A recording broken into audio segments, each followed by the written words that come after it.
session. They got the drink with them.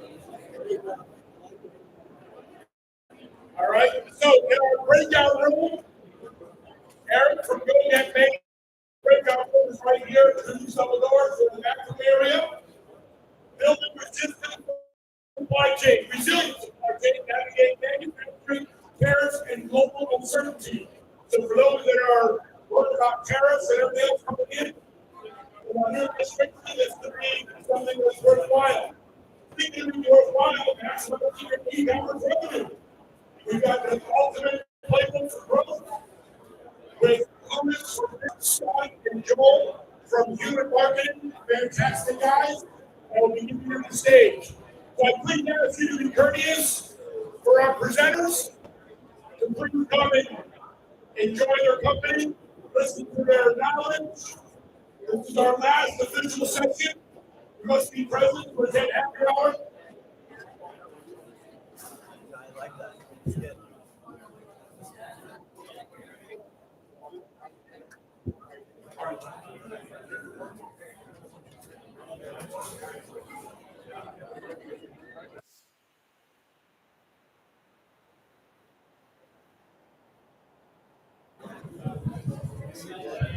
Again, ladies and gentlemen, if we can give these guys their attention.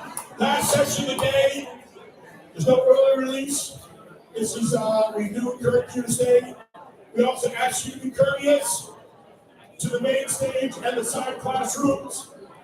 Keeping your conversations, if you want to network, to the outside. Plenty of seats, standing room only, plenty of seats, front row to the last row.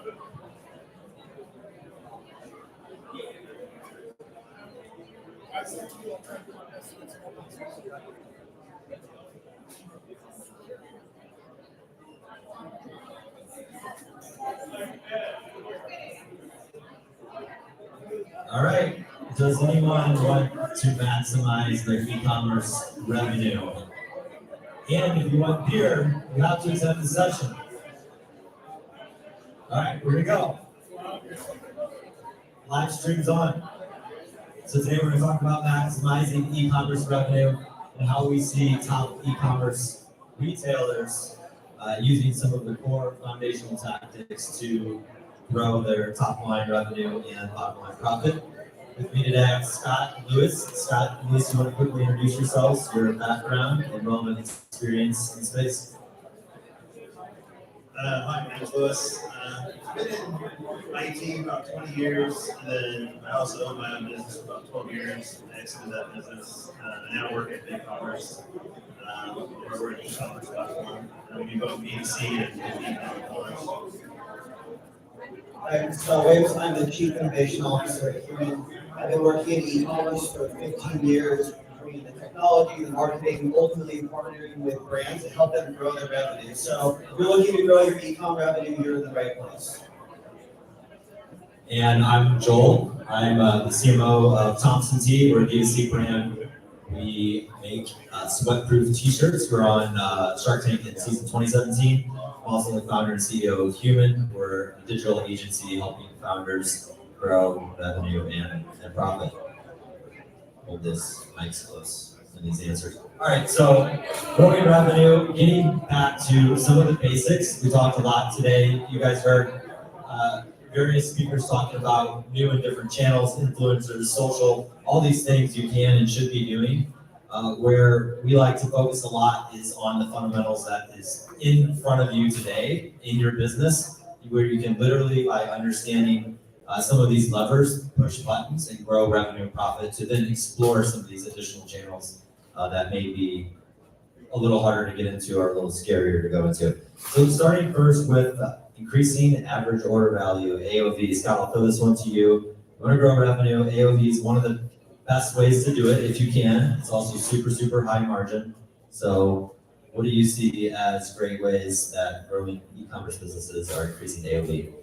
Yeah, sure. First, who wouldn't want to grow their revenue by 10, 15, 20%? Easy answer, right? We all want to grow our revenue. When we think about average order value, we can increase our revenue based on the same amount of orders. All we need to do is push that up. And obviously it's like, okay, sure, a win, like we get a little bit more revenue, 10% more revenue this month. But really increasing the average order value is far more than like the immediate gratification of, hey, I got 10% more revenue this month. It actually then raises the amount of margin that you have to then play and push your marketing so that you can grow your business above and beyond the immediate revenue and think through, how do I acquire more customers? How do I spend more money pulling people in so that my brand can grow overall? So then, like, thinking then practically, how do we increase that average order value? The first thing that many businesses aren't doing is bundling their products. You can take, when you have a t-shirt, instead of selling a single t-shirt, sell a pack of four. Operate at a 5% discount, and while your margins go down slightly from a percentage perspective, your margins from a dollar perspective go up.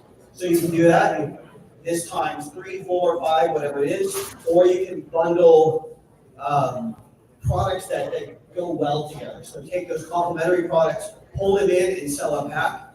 And that's a great way just to get that revenue, in that case, to go up 2x, 4x. And so then all of a sudden you got more money at the end of the day. Secondly, a lot of stores aren't taking advantage of the upsell and cross-sell opportunities. So we have our product recommendations at the product page, like by default in our Shopify or Ecommerce themes. But we're really not thinking through strategically.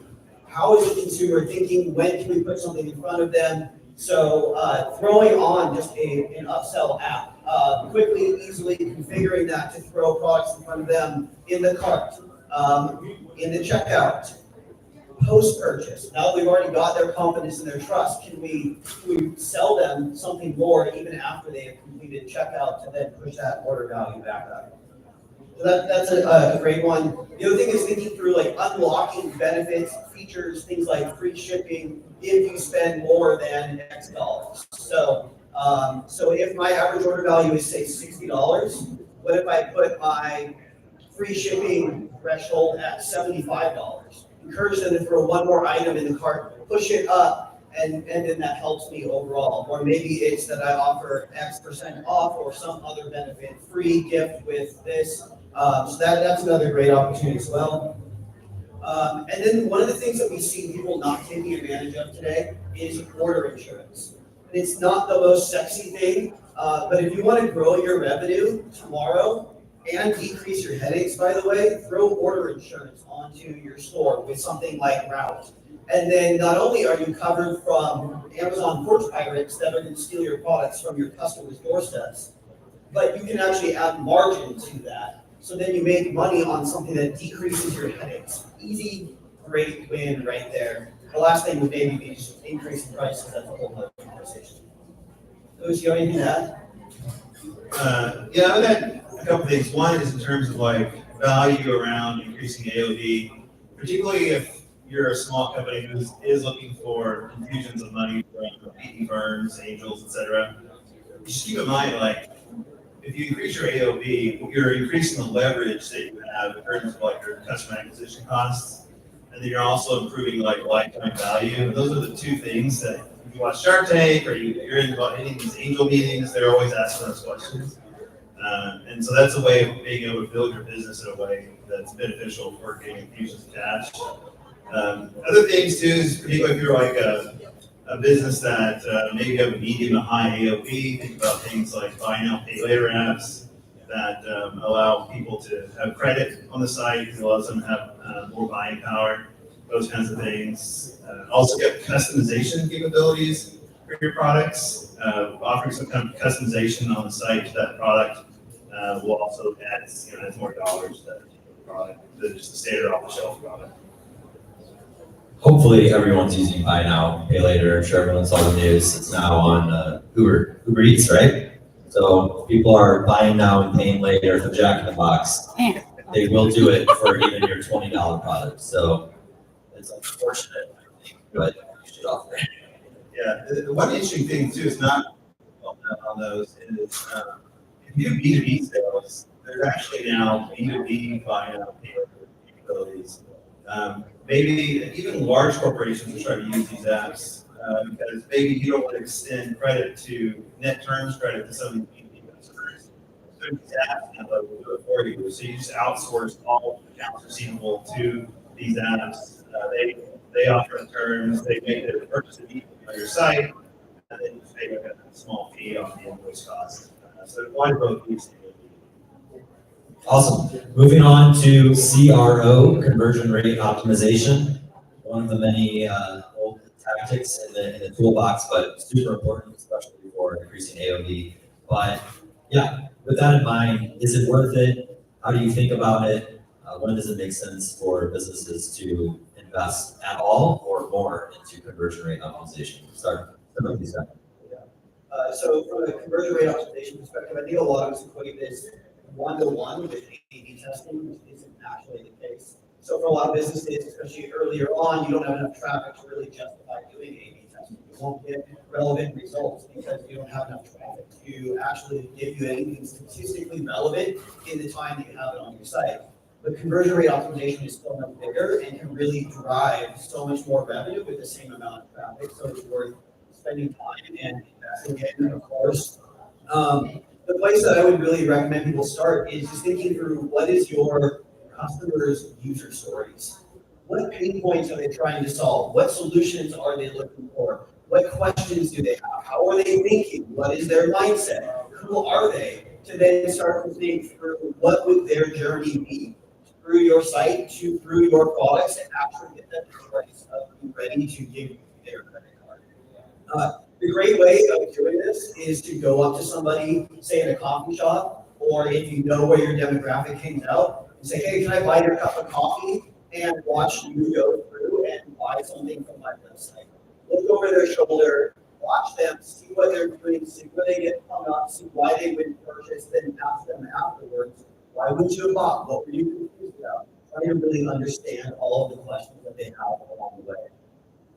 Along with the coffee user testing, right? We do this for customers. It's cheap, it's easy, and you can get mass amount of users for free to buy, watch them buy, ask them questions, and it's low cost per user and great information. Yeah, you can certainly outsource it. But I think the first-hand knowledge of what are the hangups is so valuable, and we're thinking through the easy way to start. But yeah, user testing are amazing.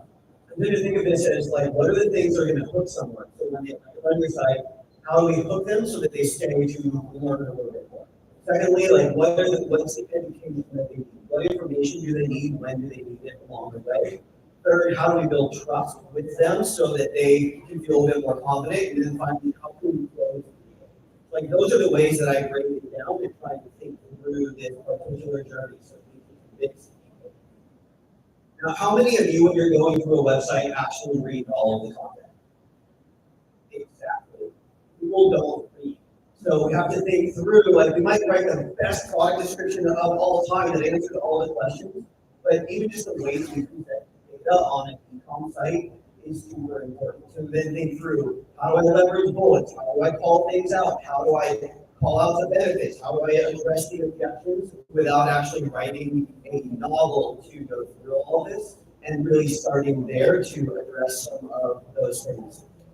How do I build trust along the way? So calling out things like made in America, free returns, free shipping, 100% guarantee, all of that together with product reviews. I don't know how many businesses I see that are trying to sell and I'm wondering why they don't have any sales, and they literally have no product reviews, a couple of product reviews. Even we've got clients that have tried to sell $1,500 items with no product reviews. It's just not going to happen if you don't have that proof. And then really then going from there to deeper social proof.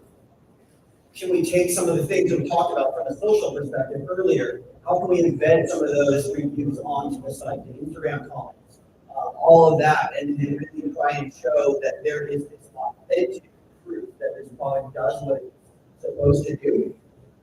And then from there, like thinking through what are all the places of friction? What are the friction in the checkout? Maybe someone doesn't want to give us their credit card. That's where we can think through not only like the buy now, pay laters, but buy with Prime. Check out with just like what is Amazon using my credit card, which as an e-commerce store owner, the benefit of using buy with Prime is that I still get all the customer contact info, even though they're checking out somewhere else, which is amazing. The other mistake that I see people making is so often we work on our websites on a desktop. I'm at work, I'm on a desktop, I'm going through my website, I'm building it out, I'm answering all these things.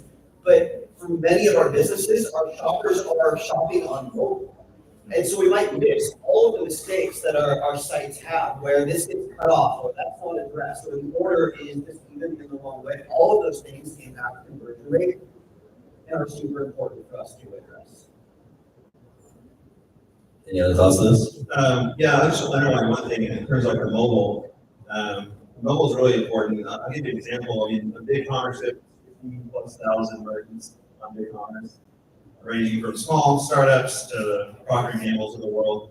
And about 50% of all the business on BigCommerce is through a mobile site, through our mobile responsive pages. So mobile is definitely a huge changes. The thing I always point out, you always hear too, site speed is really important for this, and it is. It's definitely important. I mean, it's just like going to a brick and mortar store. If it's dirty and dingy, right, you're not likely to want to buy there. Well, the site doesn't look good, and it's really slow. People aren't going to buy there either. But don't take it too far extreme. I see some people who are like, all they think about is just like, can I get 100 on some kind of like score, like White House or something? And they don't take into the fact that it's actually better to get a slightly lower score, but a really well-designed site that has workflows that the customers like. And you run those tests on like some of the biggest brands in the world, they don't score 100 on those tests because they've made that balance for what they want to do. Yeah, that's a great point. So we talked a little bit today about channels. One common theme we see for growing brands is they're leveraging multiple channels. So you've been focusing a lot on D2C, but when should businesses think about expanding to additional channels, and what does that mean? Yeah, I would say. And how do they do that? Yeah, there's if part of what you need to do is expand your market share, your market reach. Going into marketplaces can be a relatively inexpensive way of doing that versus expensive ad campaigns and marketing campaigns. And so I would say in the beginning, you would identify like a marketplace that's where your customers are going to go to. There could be a large one like Amazon or Walmart, somebody like that, or maybe it's more of a targeted one. There's hundreds of marketplaces now. Some that specialize in all kinds of things, from like skincare to furniture, various different kinds of services. And so pick one of those, try to drive your revenue up to, I'd say, at least $1 million in that one before you bite off another marketplace.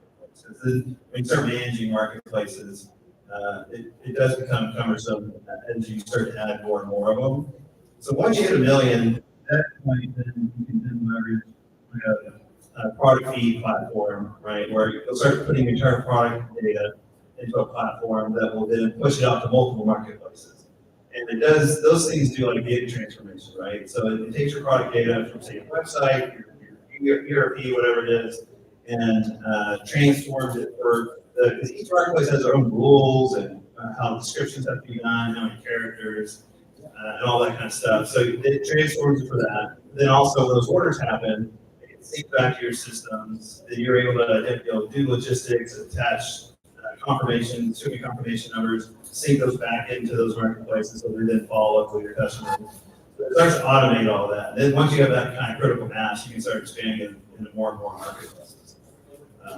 The other thing, another alternative to marketplaces would be internationalization. So if you want to start selling in international markets, it's even easier nowadays than it used to be. There's the ability for your websites, you typically want the domain of that particular country you sell in, because just like we don't often want to buy from some outside of the United States domain, people in Europe are the same thing.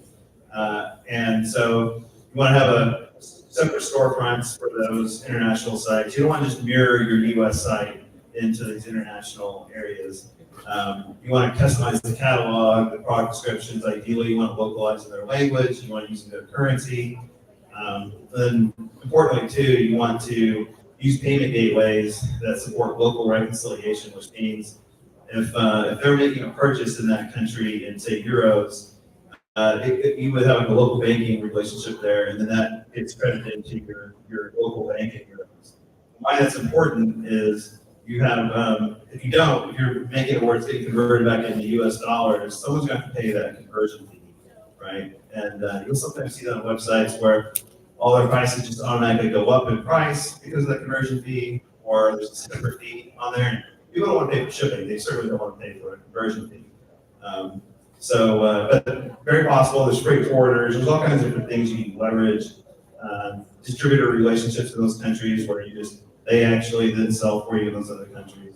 But that's a very easy. Well, I won't say it's very easy, but it's the next step in terms of expanding marketplaces. Well, I think I'll just add that as you expand those marketplaces, for so many of them, you don't actually own the customer relationship. You're dependent on someone else who owns that contact info. You can't reply to them, you can't sell to them easily. And so a lot of the times what we want to do is try and find ways to drive those marketplace sales back to your D2C store so that you can then own that relationship at that point. So we start to think a little bit more holistically about the entire ecosystem, and those marketplaces become more about discoverability, and your D2C site is really where you want to ultimately service those relationships. Now, some people are always going to buy an Amazon, and that's something we accept, but where we can, we want to then really own that relationship so we can increase the lifetime value of that customer. Yeah, absolutely. So on that, when we think about B2B, recently, especially post-COVID, a lot of B2B businesses coming to us wanting to convert and add e-commerce to the channel. But now also we're seeing a lot of D2C saying, oh, I can just go directly B2B and add a whole new channel and revenue stream for my business. How do you guys think about that? When does it make sense? Yeah, so B2B in terms of e-commerce is probably the fastest growing thing in e-commerce there is. 3 years ago, 20% of B2B commerce was done online. Today, 40% is done online. So it's doubled in just 3 years. I think COVID probably had a big aspect of that. A lot of companies, as a result, had a lot of problems because of that. So they're moving online. A lot of B2B companies want operational efficiencies for it. The other thing is demographics. As we are now, the millennials and the Gen Zs are becoming buyers of B2B businesses. 90% of all B2B buyers now are they look for suppliers online. They're looking up products and whatnot online. So it's just natural. You're telling me they're not faxing in their orders? No, they don't want to call some guy out of book or something, right? So the demographics are a big part of it. And so why if you are doing B2B, like why would you want to do an e-commerce, right? Well, a big part is again like the demographic shifts, but then also operational efficiencies, right? Like if you're doing a lot of manual processes in terms of B2B orders, McKinsey did a study where they found that companies that switched from offline to online improved their OpEx by 20% by doing B2B e-commerce online. And nowadays, there's all the tools. So you can have complex catalogs, you can have customer segmentation where they log in and see their own unique pricing, they can do bulk pricing, they can do online quotes, so they submit a quote request to you, you respond, your sales team responds back to it for that particular order. Your sales teams can masquerade as their particular customers and place orders on their behalf.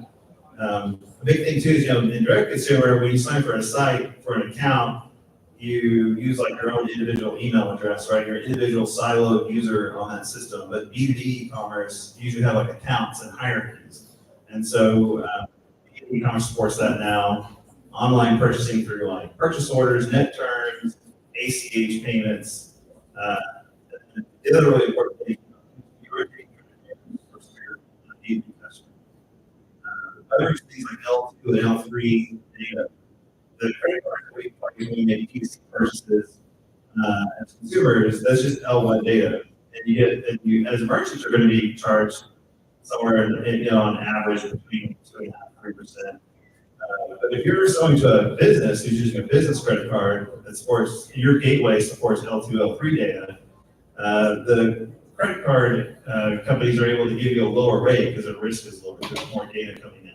And so you might drop that rate down from 3% to 2% or in the high ones. So you can save a lot of money in terms of that as well. I think the biggest things that would add to that are, while your margins are certainly lower, like there's a lot of revenue opportunity on that side of things as you expand. And even if that was, say, a wash, for the sake of argument, part of the benefit of selling B2B is to get your product out there a lot further. So you increase the awareness and the breadth of your product distribution, which then, so if somebody encounters, say, your product at some other business, now we have more brand awareness, more brand affinity that we can leverage, so that say they want that for themselves later, then they become a B2C customer. So like the end customer of your B2B customer could be your D2C customer. And so like there's just a lot of opportunity on that front as you think about really expanding and taking over more of the market it is. Like that's, I think, the big benefit of for a lot of B2C businesses that are thinking about expanding. With that in mind, I think we've talked a lot about B2C, B2B, sales channels. Joel, I have a question for you. A lot of businesses here and elsewhere are leveraging paid search, paid social to grow their businesses.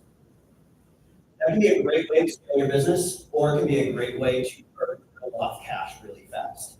So how and when and where do you know when to push those budgets, use them? What are your thoughts on that? Yeah, this is something I've become very passionate about because as a full stack agency inside on the brand side and on the agency side, a lot of channels, a lot of levers, a lot of tactics, too many. But one of the ones that we see too often that I don't want to say is too easy, but if it's well understood, it's an easy button. When there isn't many easy buttons out there, is understanding the data of your e-commerce business and knowing when to push and when not to push. So we see a lot of founder-led, owner-led businesses. They're doing well, product market fit. You're at least $1 million in revenue, and you're off and running. And it's always the next shiny thing, right? And too often, owners look at their media spend as a line item in their budget. Here's my media budget, or here's my marketing budget. Thinking of marketing as a budget or an expense in your D2C business is a death trap. It is your growth. You shouldn't be, CMOs of D2C businesses. It's CROs, right? Because marketing is your revenue. It is your chief revenue officer. It is literally how you grow. So in that, it's about comparing your business financials with your marketing financials. So it's where the CFO hat will meet the CMO hat. That's super critical. Wearing, for example, a shirt that says high ROAS is dumb. This is one example of understanding the data and the leverage of your business. And this is, by the way, what the $50 million, $100 million plus D2C brands have figured out is yes, they're expanding, yes, they're adding new channels and tactics, but they know to the penny where their incremental profit lies on every single customer they're acquiring and where to push and where not to push. So, for instance, I see a lot of business owners, they stop at high ROAS. Give me a high ROAS, right? Why do they want that? Because like they're getting a deal. Oh, I got 5-to-1 for my money, 6-to-1, 10-to-1 for my money. That's dumb because where your break-even ROAS is and where it is today, if it's higher than that, between those two numbers is incremental revenue, incremental profit, incremental customers for your brand. And it's all just, if you understand those numbers, you understand that data, you just make a decision and say, go, spend more. We're talking about first purchase, recapture of profitable revenue. All of a sudden, you have more revenue, more profit to then go and invest in the other channels and expand. We have several brands, examples of this. One last year, just by showing them all the data, laying out the e-commerce scorecard. Look, you guys are doing great, but your ROAS is too high. We know you're comfortable at 5 to 10K media spend per month, but we went to 5 to 10K a month to $1 million in November and December. We were there from 2 to 6, and then this year from 6 to 20 million. Yes, that is an extreme good case, but we often see 20, 30, 40, 50% growth as well, just by understanding your data and the levers, and it's all too often overlooked from the next shiny object. Yeah, their ROAS was like an average of like 9 or 10 or so 15 months ago. And by pushing that ROAS down, then they're able to scale the business, add new customers, really add value to the business that's a game changer for them. Yeah, it's so important. I wrote a book on it. So we're going to next question, unless you guys have anything else on that. Talking about, we started with AOV, so increasing the first order value, but what about the customer lifetime value? How do we think about customer retention and how to monetize our existing database and customers? Yeah, certainly.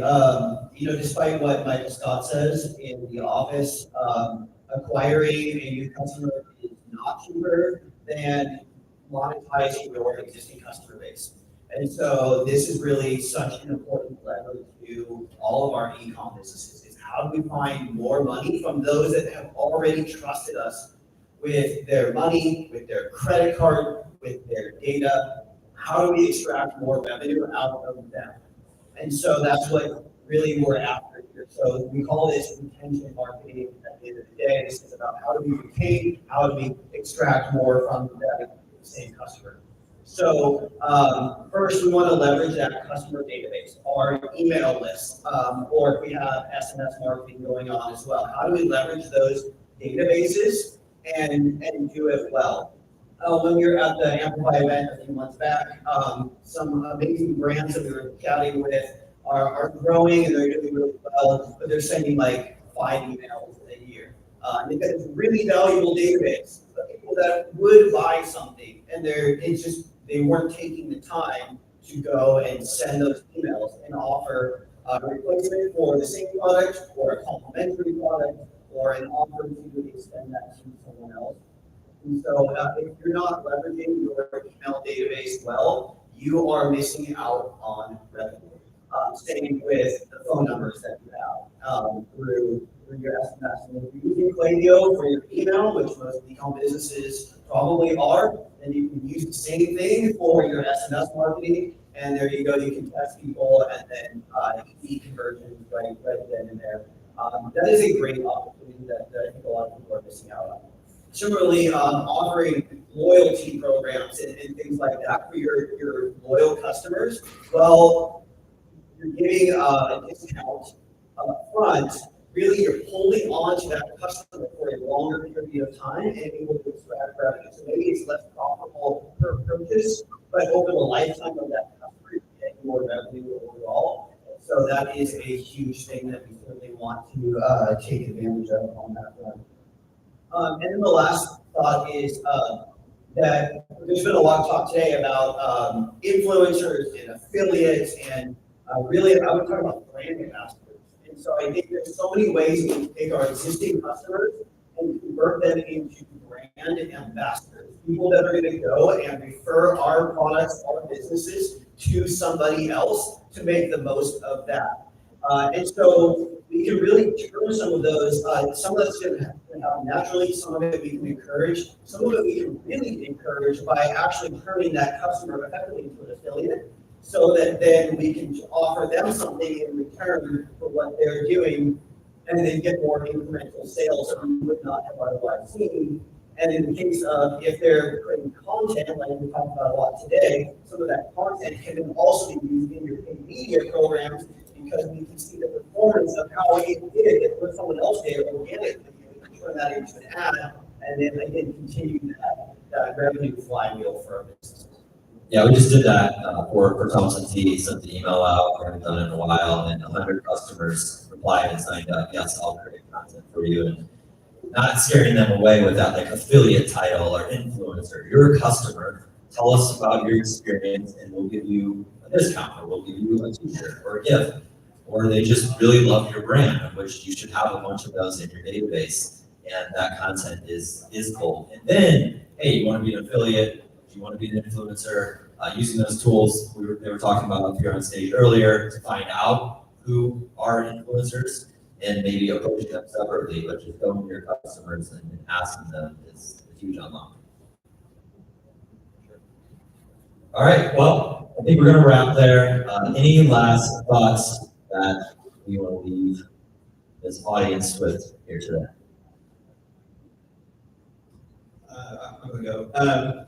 Yeah, I think one thing, just in my experience in the industry for a long time, and as running a business, is always when you're thinking about like systems, whether it's your e-commerce system or your inventory management system, et cetera, make sure you're leveraging systems that are scalable. I see a lot of businesses that really hurt themselves in critical journeys in their growth, that they end up being limited by those kinds of systems. Then what they next do is the next mistake is that they start doing workarounds that make that limited system work, instead of just abandoning that system and going to a better system. And then when they try to adopt a new system, they try to keep the old workflows of the old way that they did things workarounds into the new system instead of doing things a newer, better way. So I think systems really do have a huge impact in scalability for a business. And the last one to say is, so I work at Ecommerce. We also own Economics, which is a marketplace and ads management platform. But feel free to reach out to me with your questions about those kinds of things or anything in the kind of e-commerce industry. I can refer you to a partner or somebody else that should have you just to be a resource. Awesome, Scotty. Yeah, I think for business owners or e-commerce leaders, there's so much on your plate. Not only do you have to create product, not only do you have to manage the business, you have to think about all of these things. What payments program are you using? What about your shipping? What about returns? What about promotions and discounts and so forth and so on? And so there's so much there. I think some of the comments earlier were like, how do you buy back your time? How do you save time? How do you get rid of the things that you're not good at or don't want to do? I think there's a lot of this where it's like, hey, maybe there's so much there that you should just offer to someone else to find help with. And then I have one other quick one. You have so much data for your business inside of Shopify or Ecommerce in the analytics section that can tell a story that you're maybe missing out on if you're not paying attention. What products are people buying? What's their first purchase?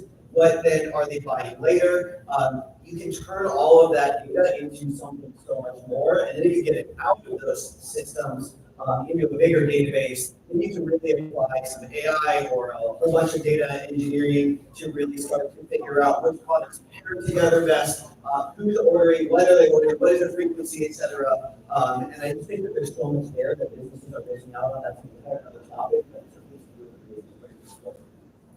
Awesome. I'll leave everyone with my final recommendation would be, again, the data, having an e-commerce scorecard that smashes together your P&L with your key marketing metrics.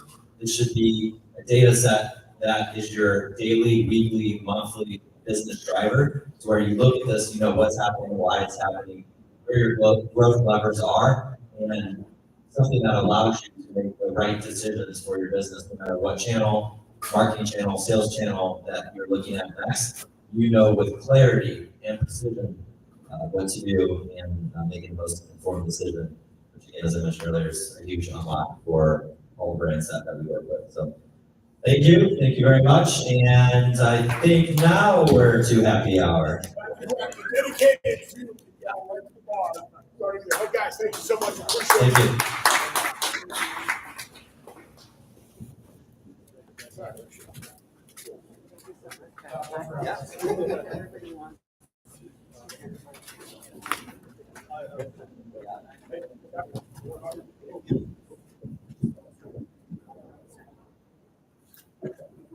All right, ladies and gentlemen. Whichever one of these still works, happy hour is now on. Thank you all for coming. While we're having happy hour, with the music going up a little bit, we've got Amplify for those who are interested in learning more